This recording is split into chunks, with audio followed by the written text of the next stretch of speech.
बिल्लाहिमिनश्शैतानिर्रजीम बिस्मिल्लाहिर्रहमानिर्रहीम अस्सलाम वालेकुम। तो कैसे हैं आप सब लोग? उम्मीद है सब लोग खैर खैरियत से होंगे।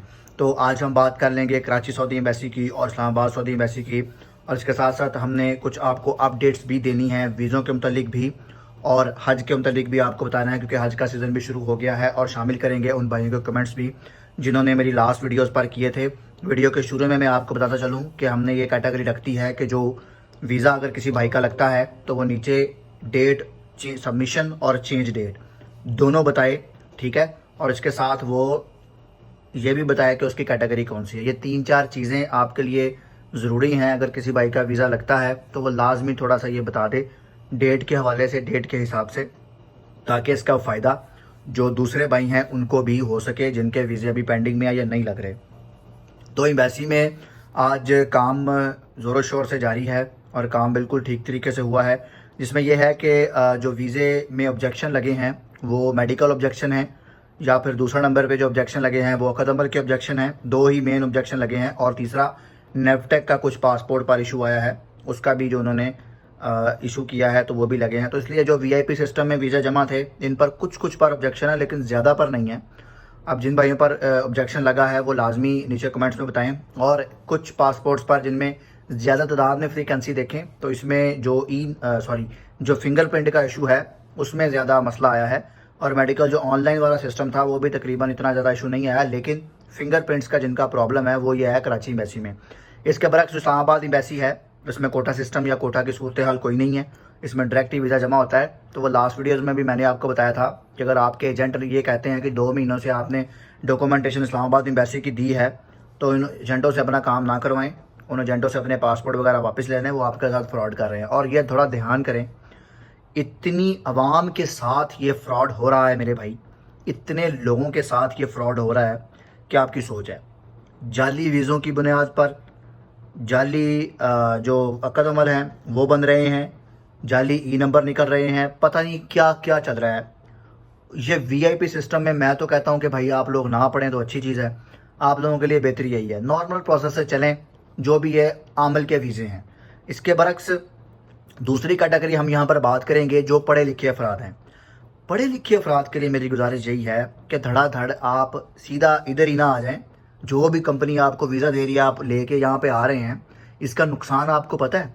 ये मैं सारे फार्मासिस्ट, डॉक्टर हज़रात और जितने भी ये इंजीनियर, इन सब को कह रहा हूँ, जो भी टेक्नीशियन, रिप्रोडक्शन जो भी बीच में आ रही है, सबको कह रहा हूँ, जिस भी कैटेगरी, नर्सिंग है या जो भी है, आप लोगों को एक कोई शिरका वीज़ा देता है, आप उसको बगैर चेक किए फिर यहाँ पे आ जाते हैं और यहाँ पर आके आप उन शिरकों से ये डिमांड करते हैं जी ये वीज़ा कौन सा दे दिया। तो आप लोग पहले पाकिस्तान से चेक नहीं कर सकते, ठीक है? आप पहले अपना वीज़ा चेक करें कि आप लोगों को कौन सा वीज़ा इशू हुआ है। एक तौर पे आपने SMLD एग्ज़ाम भी पास किया हुआ होता है, जितने भी काउंसल्स के एग्ज़ाम है वो भी पास किए हुए होते हैं। बाद में आपको इनएलिजिबिलिटी, बाद में आपको वीज़ा डिसमिस, इन सब का इशू करना पड़ता है। जब आप यहाँ आ जाते हैं वीज़ा लगवा कर तो वो वीज़ा कैटेगरी कोई और होती है। तो मेरे भाइयों मुझे ये बताएं कि आपके पास एक कैटेगरी का वीज़ा नहीं है, एक फार्मासिस्ट है या एक डॉक्टर है, उसके पास डॉक्टर या फार्मासिस्ट का वीज़ा नहीं है जी, वो उसके पासपोर्ट पर वर्क एज डॉक्टर या वर्क एज फार्मासिस्ट का नहीं लिखा हुआ। तो मुझे ये बताएं कि उसका एक्सपीरियंस फिर क्या हुआ इधर, वो फिर क्या करने आ रहा है यहाँ पे। तो 2-3 चीज़ें हैं, ये उन लोगों को भी गाइड कर रहा हूँ वीज़ा गाइडेंस के लिए भी, कि अगर आपको कोई एजेंट फ़ोन करके ये कहता है कि जी आप, मैं इतने पैसे लगवा कर आपका वीज़ा लगवाता हूँ फलां जगह का, आप अपना एक्सपीरियंस शेयर करें, तो मेरे भाइयों वो वीज़ा चेक कर लिया करें। बाद में इधर आके फिर आपके पास क्लेम कोई नहीं है किसी चीज़ का भी। यहाँ पर आके आपके पास चलें, ये शुक्र मैं करता हूँ कि सऊदी गवर्नमेंट ने, मिनिस्ट्री ऑफ लेबर ने ये एहसास किया है कि 90 दिन रखे हुए हैं आपके और कंपनी के दरमियान, अगर नहीं मवाक़िफ़ बैठ रहे तो आप जा सकते हैं। लेकिन पाकिस्तान से मेरे भाई ये चीज़ चेक करके आया करें, ताकि आपने कल करार यहाँ पर आपकी कैटेगरी कोई और है, आप काम कैसे कोई और कर सकते हैं। आप काम आप कर रहे हैं डॉक्टर का, कैटेगरी आपकी कोई और है, तो फिर मुझे ये बताएं ये चीज़ कहाँ पे जाएगी, आपका एक्सपीरियंस इसमें क्या हुआ। कल करार आपने यहाँ से किसी और कंट्री में अप्लाई करना हुआ, ठीक है, वहाँ तो एक्सपीरियंस काउंट होगा। और जब आपका वीज़ा चेकिंग में आएगा तो मुझे बताएं कि आपका एक्सपीरियंस क्या है उस चीज़ में, वो आप किस चीज़ का क्लेम करेंगे। ये पढ़े लिखे अफराद के लिए एक चीज़ थी, मुझे एक ईमेल आई थी तो मैं उसके बारे में ये भी गाइड कर रहा हूँ कि प्लीज़ काइंडली गुजारिश यही है कि अपने वीज़ों को चेक किया करें, उसके बाद आया करें। आपको वही कैटेगरी का नहीं दे रहे तो आप छोड़ देना, नहीं दे रहे सर तो आप वेट कर लें जब तक आपको वो वीज़ा जारी रहता है। तो इसमें बेसब्री किन में है, मुझे ये बताएं। हमें बस ये होता है कि बस वीज़ा लग जाए और हम बस आ जाएं यहाँ पे, बाद में देख लेंगे। वही हिसाब होगा ना, कितना का काम हो जाएगा, कितना का काम कर लेंगे, कितनी की ड्यूटी होगी, 8 घंटे की बस ये ड्यूटी है, 12 घंटे की बस ये ड्यूटी है। कुछ देखें कि ये प्रदेश है, ये मुल्क और है, ये आपका पाकिस्तान नहीं है, ये मुल्क और है, यहाँ के रूल्स और हैं। जब आप यहाँ पे आते हैं फिर आप रो रहे होते हैं कि हमें अपने मुल्क वापस जाना है, ये तो हमारे साथ क्या हो गया। तो उधर ही सारी चीज़ें चेक करके आया करें ना, उधर ही सारी चीज़ें देख के आया करें। और ऐसे पाकिस्तानी एजेंटों के हत्थे ना चढ़ें जो आपको वीज़े प्रोवाइड कर रहे हैं। ओ भाई, आप अपनी पढ़े लिखे अफराद को कह रहा हूँ, बाकी तो चलो मेरे भाइयों उनको तो वीज़े आते हैं ना, किसी जगह पे पता होता है। उन पढ़े लिखे अफराद को कह रहा हूँ, ये जो फार्मासिस्ट, डॉक्टर्स और पढ़े लिखे लोग हैं, आप लोग वहाँ पे चेक करके आया करें। ये धड़ाधड़ एजेंट के पीछे ना पड़े, ये बोगस निकल आते हैं कई बार भाई। अब कई ऐसे भाई हैं जिनके इनएलिजिबिलिटी आई है, ठीक है, वो क्यों आई है, वो थर्ड पार्टी बीच में शामिल है, वो थर्ड पार्टी इशू है। पैसे खा गया एजेंट, ले गया, फ़ायदा कोई फ़ायदा नहीं हुआ। तो फिर ये मेरी वीडियोस उन लोगों के लिए भी है कि खुदारा ये ऐसे फ्रॉड से बचें, अपने वीज़ों को वहाँ बैठ कर चेक करें। अगर किसी शिरके मुसस्से का वीज़ा है उसको इंटरनेट पर डालकर सर्च करें, क्या वो है भी कि नहीं, कोई हॉस्पिटल है वो है भी कि नहीं। उधर किसी पाकिस्तानी को ढूंढें, वहाँ पर उससे रब्ता करें, चीज़ों को देखें, फिर इसका डिसीजन लें। सब के लिए यही कह रहा हूँ। बाद में आके फिर आप यहाँ पे रोते हैं, इधर फिर कोई पुरसाने हाल नहीं होता। और जब 90 दिन गुजर जाते हैं फिर आपका कोई भी पुरसाने हाल नहीं होता। फिर आपको जो कॉन्ट्रैक्ट में लिखा है वो आपको करना है। बोरी उठाएं, चाहे चौपायों में रहें, जहाँ मर्जी रहें, वो आपको वो काम फिर करना है। तो काइंडली आप चीज़ों को देखें और उसके अकॉर्डिंग चलें। अगर आपको नहीं पता लग रहा तो जनाब आप ईमेल करें, आपको हम बता देंगे कि ये वीज़ा ठीक है या नहीं। ये सिर्फ पढ़े लिखे अफराद के लिए। बाकी दूसरे नंबर पे जो फ्रॉड कर रहे हैं एजेंट्स हज़रात, कि इश्तिहार लगा देते हैं जी, इस कंपनी ने 10 वीज़े निकाले हैं, 12 निकाले हैं, 15 निकाले हैं, 40 निकाले हैं। अब मुझे ये बताएं, 12 वीज़े निकाले हैं जी, फलानी डेट को इंटरव्यू, हम धड़ाधड़ भाग जाते हैं इंटरव्यू देने, और वहाँ पर सारी डॉक्यूमेंटेशन देकर, पैसे देकर, या 50% अमाउंट देकर या 10% देकर हम वापस आ जाते हैं। प्रोसेस हमारा शुरू हो जाता है, ई नंबर हो जाता है, सारा कुछ हो जाता है, मेडिकल, ईच एंड एवरीथिंग। बाद में 2-2 महीने हम लेके अपने डॉक्यूमेंटेशन बैठे होते हैं और कहते हैं ये क्या हो गया। तो सर ये उन लोगों के लिए भी है कि काइंडली पहले एजेंट को श्योरिटीज़ वहाँ से उससे ले लें, उसके बाद करें। जो एजेंट फ्रॉड करता है सर, आप डायरेक्ट उसके खिलाफ कंप्लेन करें, हर जाने की कंप्लेन करें उसके खिलाफ, सीधी सी बात है। तो ये चीज़ होती है। लेकिन अच्छे एजेंट इस तरह नहीं करते हैं। कुछ अच्छे एजेंट्स हैं, कुछ अब कहूँगा मैं कि हैं, जो ये हरकत नहीं करते कि वो सारी चीज़ों को पहले आपके सामने रखते हैं, उसके बाद ही आपका वीज़ा प्रोसेस करवाते हैं। तो ये मैं दी है आपको इन्फॉर्मेशन जो वीज़ों में फ्रॉड हो रहा है, पढ़े लिखे अफराद के लिए भी और दूसरा भी। अगर कोई भाई है वो मुझे कमेंट में नीचे बता सकता है। देखिए आज कमेंट बहुत ज़्यादा हैं, तकरीबन आपका बहुत शुक्रिया। पहले जिन लोगों का वीज़ा लगा है उन लोगों को मुबारकबाद है, जिन लोगों का नहीं लगा है तो उन लोगों को मैं बताता चलूँ कि 15 मार्च से जिन लोगों की 15 मार्च की डॉक्यूमेंटेशन जमा है उनके वीज़े लगना शुरू हो गए हैं, और 15 मार्च से पहले वालों के भी वीज़े जो है ना वो इन डेट्स में लग रहे हैं। अब जिनके वीज़े लग रहे हैं वो काइंडली मुझे बताएं। अब जिनके नहीं लग रहे ना वो अपने एजेंट्स को कॉल करें और उन्हें कहें कि भाई हमारा वीज़ा लगवाए। अब क्या है, देखें, एक भाई ने बिल फ़र्ज 5 मार्च को डॉक्यूमेंटेशन जमा करवाए, यानी कि आज से 1 महीना पहले, या 5 मार्च, और अप्रैल का तकरीबन ये ख़त्म होने वाला है। अब क्या हुआ है कि पिछले हफ्ते उसके एजेंट ने कहा जी आपके फिंगरप्रिंट का मसला आ गया। अब मुझे ये बताएं, इतनी देर से उसके डॉक्यूमेंटेशन वहाँ जमा है। ये इस तरह नहीं होता सर, इस तरह बिल्कुल नहीं है। एजेंट भेजता है थोड़े दिन पहले, 15 या 20 दिन पहले भेजते हैं ये। तो काइंडली आप इन चीज़ों को देख लें, इन चीज़ों को परख लें, उसके बाद ये सारे स्टेप में पढ़ें। ये सबको मेरी गुजारिश यही है। कर लेंगे उन भाइयों के कमेंट्स जिन्होंने मेरी लास्ट वीडियोज़ में किए थे।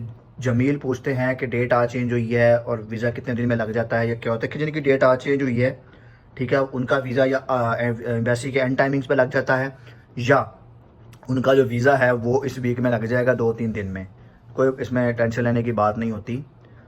नईम पूछते हैं कि उनका एजेंट लेट कर रहा है, 15 दिन से अबव हो गए हैं, वर्क वीज़ा है। देखिए 15 दिन, तकरीबन आप 25 दिन का एजेंट को टारगेट दिया करें, 25 दिन में आपका वीज़ा लगना चाहिए, ये मैं आपको कह रहा हूँ। विलेज हेरिटेज पूछते हैं टेक्निकल वीज़ा था, नेवटेक में नहीं आता, 2 मंथ पहले डॉक्यूमेंट्स जमा करवाए थे, आज एजेंट कहता है कि वीज़ा रिजेक्ट हो गया है। कहता है कि जो आपने डिप्लोमा दिया था साथ वो अटेस्टेड नहीं है। क्या ऐसा हो सकता है कि ई नंबर की डेट चेंज ना हो और वीज़ा रिजेक्ट हो जाए? मुझे कैसे पता चलेगा कि रियल में है मेरा वीज़ा रिजेक्ट हुआ है या नहीं? देखें, आप एक काम करें, आप जाएं मोफा की वेबसाइट पर, वहाँ पे लिखें गेट एप्लीकेंट डाटा, mofa.com.get-applicant-data, या गूगल पे आप सीधा लिख लें mofa.com गेट एप्लीकेंट डाटा। वहाँ पे जाके अपना पासपोर्ट नंबर, ई नंबर डालें, वहाँ पे आपको शो हो जाएगा कि आपका वीज़ा रिक्वेस्ट रिजेक्टेड है या नहीं। ये आपको बता रहा हूँ कैसे चेक करते हैं। दूसरे नंबर पे मैं आपको ये बताता चलूँ कि जनाब एजेंट बिल्कुल ठीक कह सकता है, क्योंकि आपके जो अब QVP और QVC ये जो चल रहा है, इसके सिस्टम में भी डिग्री या डिप्लोमा अटेस्टेशन होनी चाहिए, तो वो इस वजह से आपका वीज़ा रिजेक्ट हुआ होगा। ठीक है, तो ज़रूरी नहीं है कि नेफ्टा के अंडर नहीं आता, लेकिन डिप्लोमा तो है ना आपका, डिप्लोमा तो आपका टेस्ट होना चाहिए ना। ये तो उसका इशू पक्की बात आया होगा। एजेंट इसमें कोई मोनोपोली नहीं कर रहा, बिल्कुल ठीक कह रहा आपको, ये उसने इन्फॉर्मेशन ठीक दी होगी कि आपका वीज़ा रिजेक्ट हुआ है, डॉक्यूमेंट्स वेरीफाई नहीं थे जो आपकी डिग्री थी। जिन लोगों ने पिछले हफ्ते सबमिशन करवाई है, लाइक 19, 20, 21 या पिछले हफ्ते यानी कि अप्रैल के मिड में 15 से, तो उन लोगों को मैं यही कहता हूँ कि मेरे भाई आप लोग कम से कम महीना वेट कर लें, 25 दिन कम से कम वेट किया करें। ठीक है, क्योंकि एम्बेसी में ये होता है कि जनाब कोटा सिस्टम होता है, कभी थोड़ा कभी ज़्यादा, कभी थोड़ा कभी ज़्यादा, ये सिस्टम है। एक एवरेज कोटा सिस्टम निकाल के वो बताते हैं, उसके बाद ये सारा प्रोसेस होता है। अब ये बात याद रखें कि पासपोर्ट कब वापस आता है, ये मैं फिर वीडियो में रिकॉर्ड कर देता हूँ कि पासपोर्ट उसी दिन वापस आ जाता है या 2 दिन लगते हैं। उसके बाद आपका प्रोटेक्टर हो जाता है, और उसके बाद प्रोटेक्टर होने के बाद ऊपर स्टिकर पेस्ट करके आपको एजेंट TCS करवा देता है। मेडिकल एक्सपायर हो चुका है 7 अप्रैल को, मोहसिन गुजर कहते हैं, और 20 अप्रैल हो गई है, वीज़ा एम्बेसी में है, अंडर वर्किंग है, ना प्रोसेस हुआ है, लेकिन एजेंसी वाला कहता है कि आपका वीज़ा लग जाएगा। शायद वो कह रहा है कि खांचे में लगवा दूंगा, मैं बहुत परेशान हूँ, क्या लग जाएगा या नहीं। देखें, या आपकी परेशानी का जायज़ फ़ायदा उठाया जाता है। परेशानी आपने किस चीज़ की लेनी है, मुझे ये बताएं। आपने अपने काम के पैसे देने हैं। उस एजेंट को पकड़े ना जिसने आपका मेडिकल पहले करवाया, क्यों करवाया? अगर आपका 7 अप्रैल को डॉक्यूमेंट्स गए हैं, और 7 अप्रैल को आपका मेडिकल एक्सपायर हो जाएगा, तो 2 महीने मेडिकल की डेट है। ठीक है, आपने फरवरी में ही अपना मेडिकल करवा लिया, फरवरी, मार्च और अप्रैल का महीना आ गया, देखें, या आपने मेडिकल जनवरी में। मुझे तो ये समझ नहीं आ रही सर कि ये आपने क्यों किया है। अब बात ये है कि वो जारी बात है, उसकी सरदर्दी है, वो लगवा देगा वीज़ा, लेकिन ये भी हो सकता है कि वो आपसे मेडिकल दोबारा करवाने का कहे, क्योंकि डॉक्यूमेंट से क्या पता उसने 2 हफ्ते पहले सबमिट करवाई हो। ये भी हो सकता है, नियर टू एक्सपायरी वाले का थोड़ा सा फास्ट हुआ था, तो क्या पता ऐसे करवाई हो। तो मेरे भाई ये चीज़ें आप ये कंसर्न करें, इन चीज़ों को नोट डाउन करके रखें।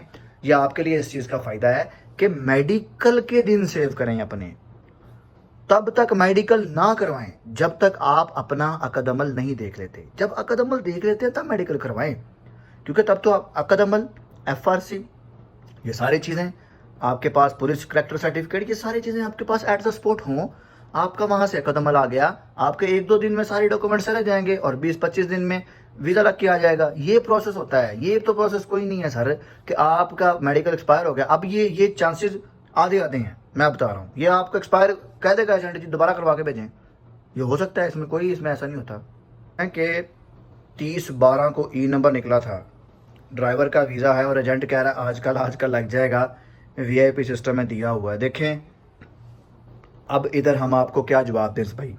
30/12 का आपका ई नंबर निकला है और आपका VIP सिस्टम में है। मैंने आपको पहले भी बोला है कि जो VIP सिस्टम है ना मेरे भाई, वो जो VIP सिस्टम है उसमें VIP ही है कि 50-50% चांस है, लग जाएगा ठीक है, नहीं लगेगा तो एजेंट आपसे माजरत कर लेगा और कहेगा जी नहीं लगा वीज़ा, बस सिंपल, आपके पैसे ज़ाया।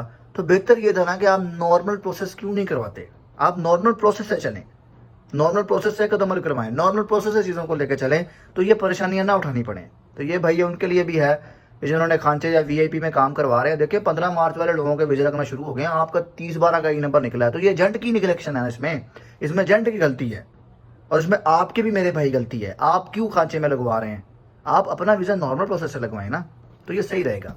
कहते हैं कि 26 फरवरी को डॉक्यूमेंट जमा करवाए थे, अभी तक वीज़ा नहीं लगा, मेडिकल 13 अप्रैल को एक्सपायर हो गया है, वीज़ा लग सकता है। देखिए मेडिकल नियर टू एक्सपायरी वाले जो एजेंसी है, जो एम्बेसी है, वो लगा रही है, तो यह आपका वीज़ा अब तक लग जाना चाहिए। आपके एजेंट से शुरू होते हैं मेरे भाई, एजेंट को पकड़ें, एजेंट को पूछें कि वो क्यों नहीं करा रहा, उसने लेट क्यों सबमिशन करवाई है। ये हो सकता है, इसमें क्या पता वो एजेंट ने जल्दी करवाई हो, वो कोई थर्ड पार्टी बीच में हो। अब ये भी मुझे अब लगता है कि वीडियोज़ में कहना पड़ेगा कि ये भी क्लियर कर दें कि यह प्रोसेस 1 to 1 है या 1 to 3 है, क्या किस तरह प्रोसेस करवाया, तो ये भी हमें करवाना पड़ेगा।